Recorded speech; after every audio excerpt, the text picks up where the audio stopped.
Let's get started on today's notes over justifying your steps when you're solving an equation. We've learned the steps to solve an equation. Now we're going to justify our reasoning in the process using the following properties. We're going to talk about the properties of equality today, and we're actually going to review the properties of real numbers. So in today's lesson, we're going to talk about the why. Why can we do the things we do? Why does it work? That's our justification. So a lot of times in a problem, it'll say justify your reasoning. And that's when you use the word because is your friend, use it. This is the because, right? These properties of equality and the properties of real numbers. So let's get started. The first thing we're going to go over is the addition property of equality. And here's what it states. If A equals B, then A plus C equals B plus C, which basically says you can add the same amount to each side, okay? And when you do that, both sides are the same, right? When you do the same thing to both sides, it's still equal. So for example, in x minus 2 equals 5, I can add 2 to both sides and I get x equals 7. We just use the addition property of equality to show that. Likewise, we can use the subtraction property of equality, which basically states that you can subtract the same amount from each side and your equation is still balanced, right? That's the subtraction property of equality. So in x plus 8 equals negative 3, which is, we're just using one-step equations to show an example of this, I can subtract 8 from both sides and I get x equals negative 11. So now let's move on to the multiplication property of equality. What do you think that means? That means that you can multiply the same amount by each side. So if A equals B, then I can multiply each side by C and my equation is still balanced. So for the example, x divided by 2 equals 6, I get x all by itself, which you already know this. I can multiply both sides by 2. When I multiply both sides by 2, I get x equals 12. We just used the multiplication property of equality in our process of solving. And the division property of equality. This states that you can divide the same amount from each side. So these you'll probably really remember, right? I added, I subtracted, I multiplied, I divided. Okay, so you're using, just put whatever you did, then property of equality. So in the example, negative 4x equals negative 20, I can divide both sides by negative 4, and I get x equals positive 5. What did I use? I used the division property of equality. And now we're going to move into some properties of equality that you may need to reference your notes for. These just typically students have a little more problems remembering what these are, and you can always just, refer to your notes to kind of jog your memory. So the transitive property of equality, what does this state? This states that if A equals B and B equals C, then A equals C. So things that are equal to a common term are also equal, right? So if x equals 4 and y plus 1 equals 4, or I might want to write this as 4 equals y plus 1, which I'm actually showing another property that we'll get to. But if x equals 4 and 4 equals y plus 1, or y plus 1 equals 4, then these two things are also equal, right? If they're equal to the same amount, then those two things that I underlined are also equal, okay? And I'm actually going to erase this right here because that's a different property that we'll get to. Let's see, I'm going to use a different color here. So if two things are equal to the same thing, then those things are also equal. Now let's get to the symmetric property of equality. And I kind of demonstrated that in the previous example, in that first little step. If A equals B, then B equals A. So it doesn't matter which side, what is on the left or right side of the equal sign. So if I have x equals 5, the symmetric property of equality says that I can just rewrite it as 5 equals x. And you do that a lot. You'll see me do that a lot in several of my lessons. The substitution property of equality. This property states that if A equals B, then B may be substituted for A in any equation containing A. So for example, substitution, what's another word for substitution or substituted? We replace, right? We take something out and we put something else in its place. So for example, if x equals 2 and x plus y equals 15, anywhere I see x, I can replace it with 2.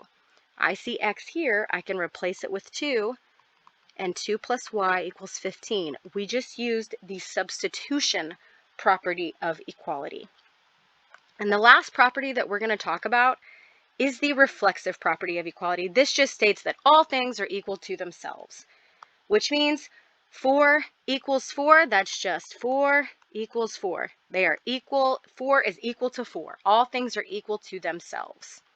So now let's move on, and we're going to review the properties of real numbers, which you probably learned last year, but we're going to do a quick review of these properties because you're going to use them. So we're going to use the properties of equality, and you're also going to use the properties of real numbers. So first, let's review the commutative property. What does the commutative property state? It states that the order in which you add or multiply does not matter. Okay, you can add in any order, and you can multiply in any order. Okay, it only works for addition and multiplication, meaning 3 plus 2 equals 5, 2 plus 3 also equals 5. It doesn't matter the order in which I add. 4 times 6 is 24, and 6 times 4 is also 24. It doesn't matter the order in which I multiply. Now let's move on to the associative property. The associative property states that how numbers are grouped when you're adding or multiplying does not matter. For example, if I have A plus B plus C, I can group these and add those first, or I could group A and B and add those first. It doesn't matter, okay? Likewise, if I'm multiplying A times B times C, which I've got those little dots to show multiplication, but you know that if I've got variables just right next to each other, like and it's written A, B, C, that also means multiplication, but I could multiply A times B first, or I could multiply B times C first, and it doesn't matter, right? I'll get the same thing. So for example, in the numeric example that I'm going to show, I have 3 plus 4 plus 5 equals 3 plus 4 plus 5, but I've grouped a different set of numbers. So let's first do 3 plus 4, that's 7, plus 5, and 7 plus 5 is 12. Well, in this one, if I add 4 plus 5 first, I get 9, and 3 plus 9 is also 12. So I get the same thing, right? The order, that's kind of almost the commutative property, right? Or the order in which I add and multiply doesn't matter, but we're grouping, right? We're just showing groups here. And then in the next example, 2 times 1 times 4. Well, first I grouped 1 times 4, so I've got 2 times 4, which is 8. And then I'm saying that that's equal to, well, what if I do 2 times 1 first? Well, that's 2 times 4, and it's different because I've got a 1 here, so that makes it a little, it looks exactly the same, but that equals 8. Okay, so 8 equals 8. Let's get into now the distributive property. I'm going to change colors here. Let's do red. This distributive property states that I can distribute across addition, right? So if I have A times B plus C, I can distribute this A into each term inside the parentheses, which equals A times B plus A times C. So what we're saying here is that 6 times 2 plus 3 equals 6 times 2 plus 6 times 3. And I'm going to erase that, but I'm going to show you. So if I were to do my order of operations here, I would get 6 times 5, which is equal to 30. And here, if I distribute, 6 times 2 is 12, plus 6 times 3 is 18, and 12 plus 18 is also 30. So that's why I can do that. Let's move into our last two properties of real numbers that we're going to go over.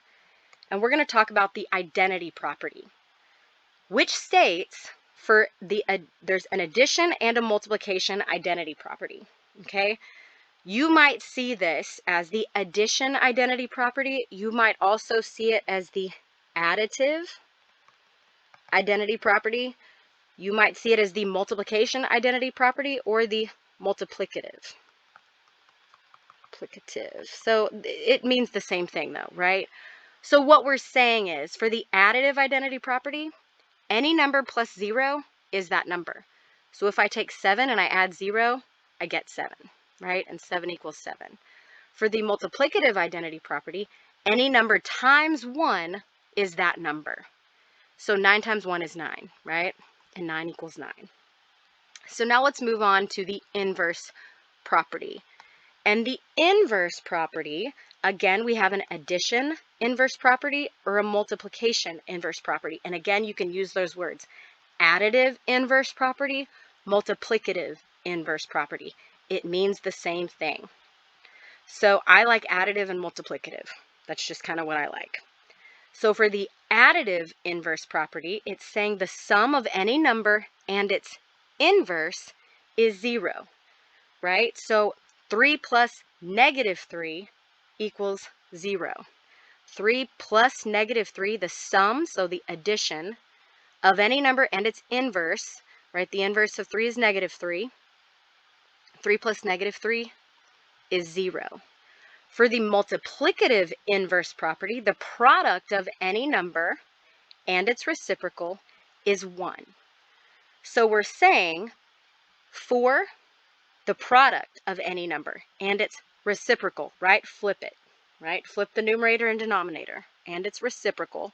Product is multiplication. So 4 times, flip it, 1/4 equals 1, right? And 1 equals 1. So those are your properties of real numbers. Let's move on, and we're actually going to identify that property. This is part 1 of these types of notes. We're going to use the properties of real numbers and the properties of equality to identify the property demonstrated in each problem. So let's get started. In number 1, I've got, and actually I should have made this red. This should be red right here.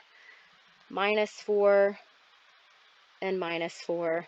It doesn't need to be red, but I really kind of wanted to highlight that. You probably won't see it red like on a test, right? But in this particular, as I'm showing this, I kind of like to make it red. So what is this property here? On the left side of my equal sign, I'm subtracting 4, and I'm doing the same thing on the right side of the equal sign. I'm subtracting 4. That is the subtraction property, right? That is the subtraction property. And you can write the subtraction property of equality, or you can just write the subtraction property. So the subtraction property or the subtraction property of equality. Number 2, I'm multiplying both sides of this equation by 4. That's the multiplication property. Multiplication property, and then if you want to write of equality, right? Of equality, that's what we're doing here. Number 3, I'm adding 0. 6 plus 0 equals 6. What is that? That's the identity property. Is it the additive identity property or the multiplicative? It's the additive identity property.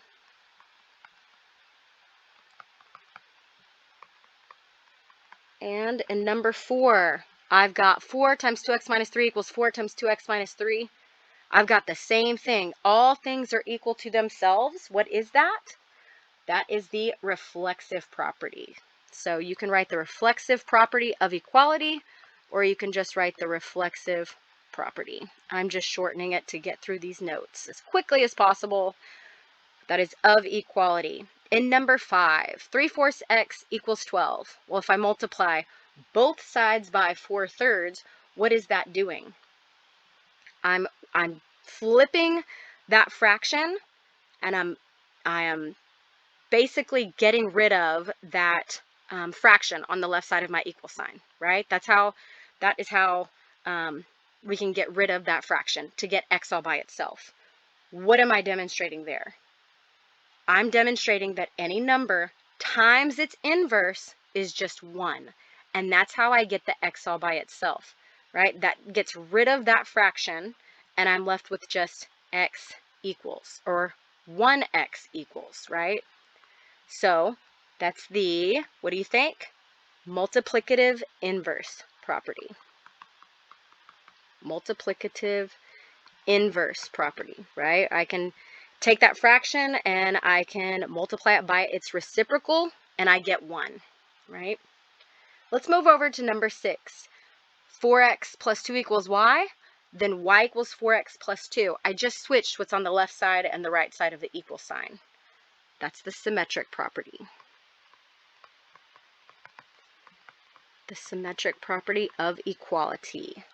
Let's move on to number 7. If x equals 7, then 3x minus 8 equals, what can I do? I can replace x with 7 because x equals 7. That is the substitution property.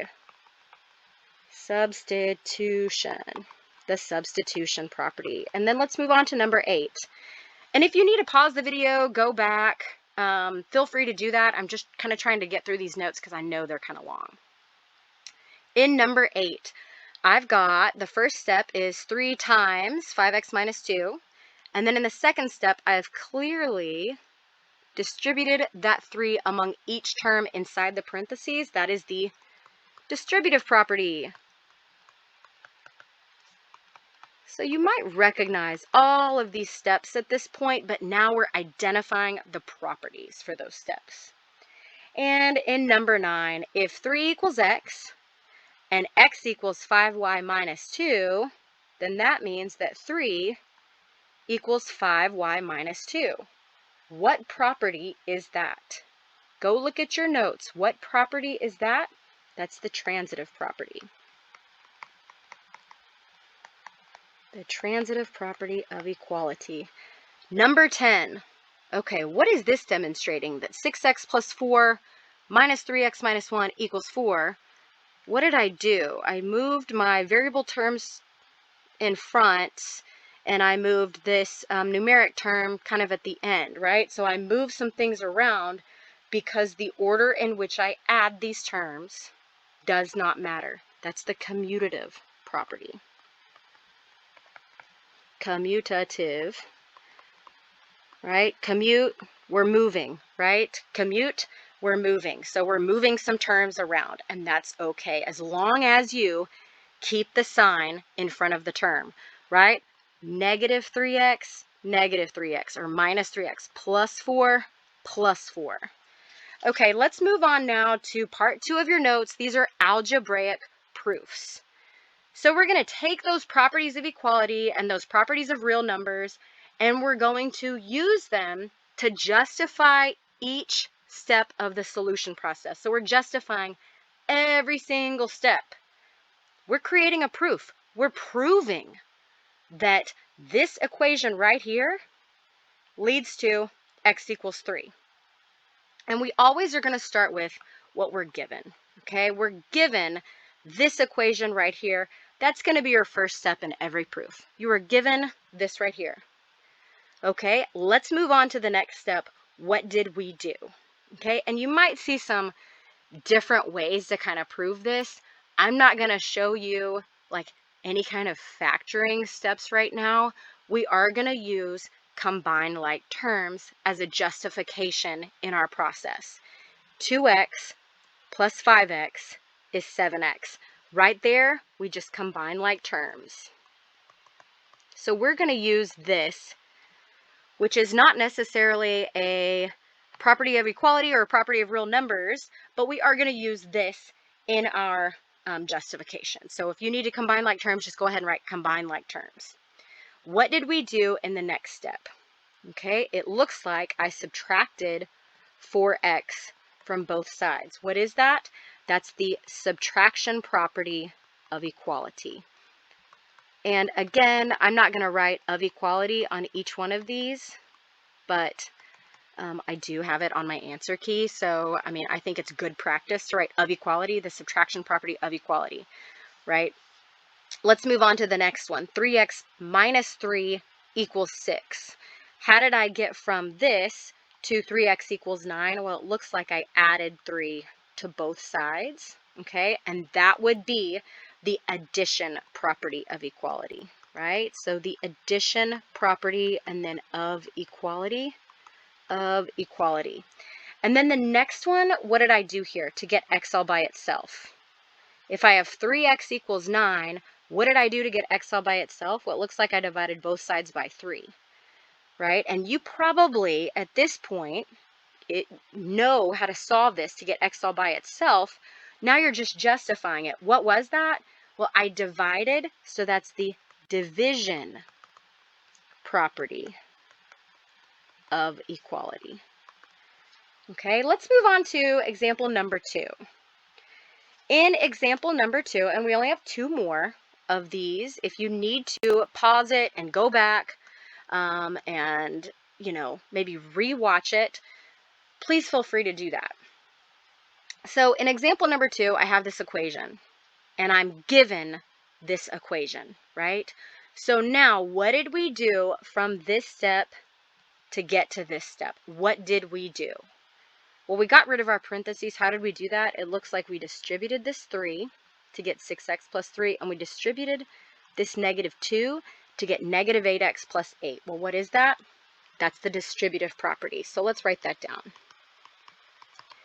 The distributive property. Oh, it's going kind of slow. Let's see if I can make it through.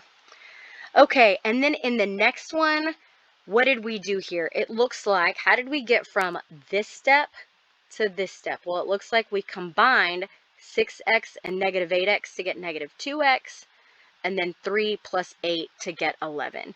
We didn't have to do anything to the right side of our equal sign, but that would be the step. That would be what we would do if we needed to do that on the right side of our equal sign to get to the next step. So we combined like terms.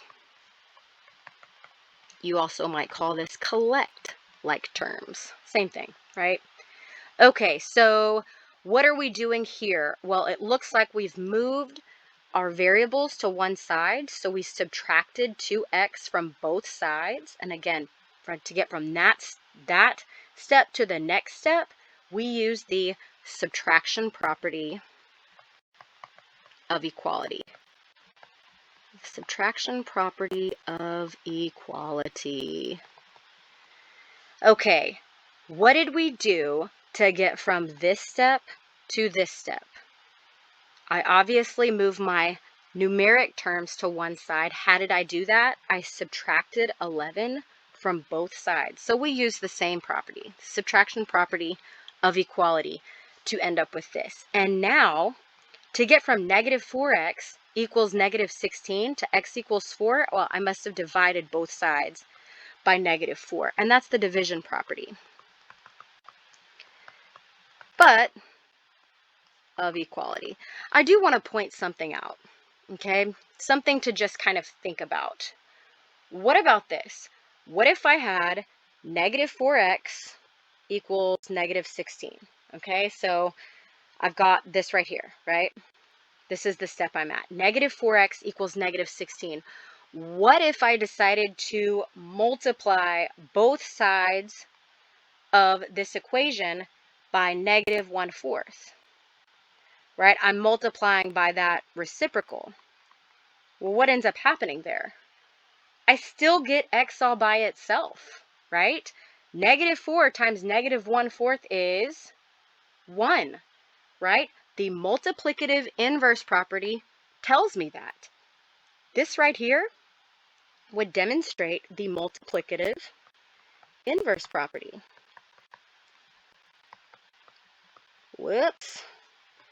The multiplicative inverse property. Would this be okay? Inverse, there you go. Would this be okay? Sure, absolutely, right? The multiplicative inverse property would be good here, and if you wanted to argue that, I bet you could, okay? I would say go with whatever your teacher wants, but in my mind, this completely works as justification. So let's move on to our last step, and let's see if my computer can handle it. So in the solution process for number 3, So we're given this equation in the first step. That's what we are given. What did we do to get from that step to the next step? Well, we got rid of our parentheses. How did we use that? Or how did we do that? We used the distributive property. So let's write that down. The distributive property. And then what did we do to get from that step to the next step? Well, it looks like we combined -3 and -4 to get -7, and then we combined -9 and +2 to get -7 on the right side of the equal sign. What did we do? We used combine like terms. Okay, you can combine terms if they are alike. In the next one, it looks like we moved our variables to one side. How did we do that? We added 24x. What I do to one side, I have to do to the other. And since we added, that's going to be the addition property of equality. So I'm going to write the addition property of equality. That is what we did. And then in the next step, we moved our numbers to one side, right? Our constants, if you will. So what did I do? I added 7. What I do to one side, I have to do to the other. That is, again, the addition property of equality. And then in our last step, what did we do to get x all by itself? We divided both sides by 20, right? Anything divided by itself is 1. So 1x, that gives me x all by itself. That is the division property of equality. And again, could you say, okay, 20 times 1/20th is 1? Sure, and then multiply the other side by 1/20th, and that would be the multiplicative inverse property that we talked about up here. Sure, if you want to argue that, you could. Okay, because that's not shown here that we've done that, but it's just said that, from this step to that step, you could argue that it's the multiplicative inverse property.